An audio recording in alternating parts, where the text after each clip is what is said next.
Hey everyone, and welcome back to the finale of Fatal Suffering. As I mentioned in the last installment, the original Suffering was kind of a mild hit, so much so that even a feature film was planned. Of course, that didn't happen, but instead, a year later, we got a sequel that promised more blood, guts, gore, and ass-kicking. So let's see if developer Surreal delivered on their promises. This is The Suffering, Ties That Bind.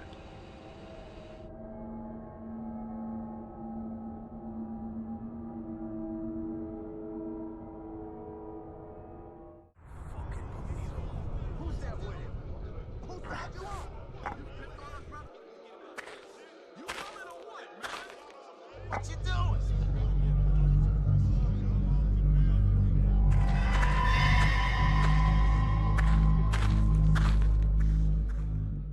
Ties That Bind starts off with a little backtracking as we see our man Torque 5 years before the first game serving time in Baltimore.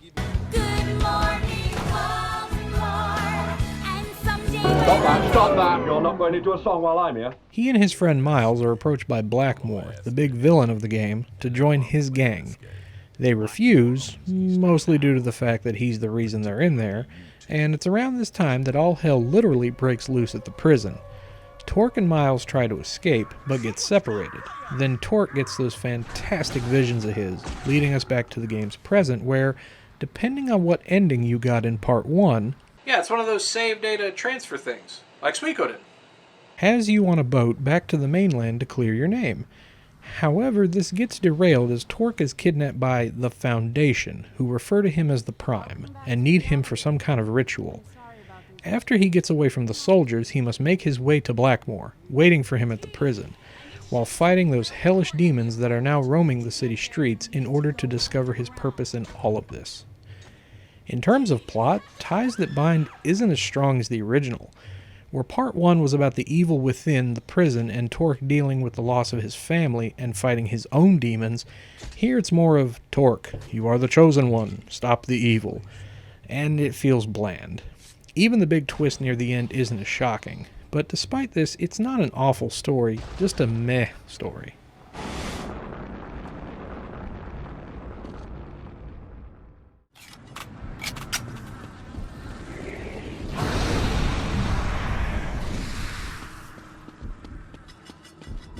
Take it all. Whatever you want. Your brother won't let us in. So it looks like your luck done come up short. Hey, you hear that? As far as gameplay goes, TTB doesn't stray very far from the series' roots. Still a first/third-person shooter, but with more. More guns like M80s, rocket and grenade launchers, dual pistols, and sawed-off shotguns, as well as more melee weapons like bats and pipes. More insanity mode. Now you have two forms, a good and a bad form, with upgrades obtained based on your morality choices. Also, you only lose some health if you stay raged out too long instead of flat-out death, so that's nice. And of course, morality affects your ending again. Control-wise, you can now do a side jump instead of rolling like in Part 1. However, now to roll, you have to crouch first. Other than that, the controls are the same, just smoother. Now, there are two main changes to TTB that are just downright confusing. First, the zombium. Originally, you could stock up to 9 bottles, using them when you needed to. Here, when you grab a bottle, it's used there and that's it. No stocking. So if you're in a major fight and there are no pills around, you're boned. Second, the weapon inventory. In Part 1, you had all collected weapons at your disposal as you collected them. All you need was the ammo to use them. In TTB, it seems that Surreal really liked Halo's weapon inventory system because now you can only carry 2 weapons at a time. Gun or melee, 2 guns, 2 melee, that's it. This can make your day even worse when you run out of bullets and are fighting monsters that laugh at your melee damage. Now, these changes don't completely destroy Ties That Bind, just mildly annoy.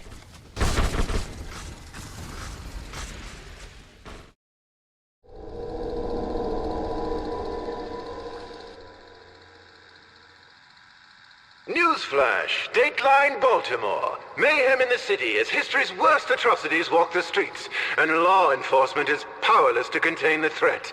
And it would appear our dashing hero Torque is right back where he started. Now, if there is one thing Ties That Bind gets right over its predecessor, it's the visuals.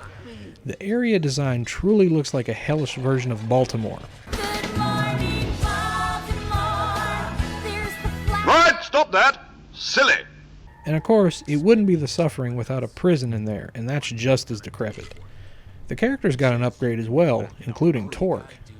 Man, what a difference a year makes. And of course, Stan Winston Studios returned to design the creatures, and bravo to you fine ladies and gentlemen, you made some f***ed up demons.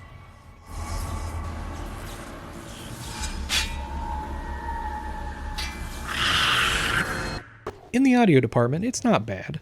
Once again, the music is played during the intense moments, and it does its job well. For voices, Torque actually talks.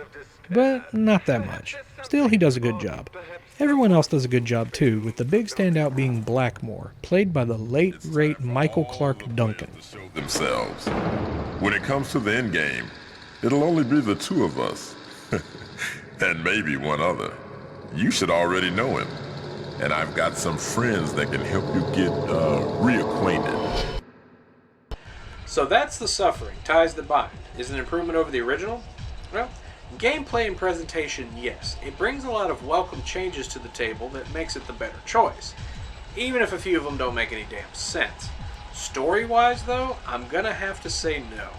The original just had a dark, compelling plot that made you want to play the game all the way through to see what happens. This one, though, it just has a by-the-numbers, you are the chosen one kind of story, and it's boring. If you see these games out in the wild, I do recommend picking up both of them, as together they make a pretty good gaming experience. However, if you can only pick up one at the time, I say go with the first one. Yeah, this one plays better, but the first one just has a much better story. And with that, we come to the end of Fatal Suffering.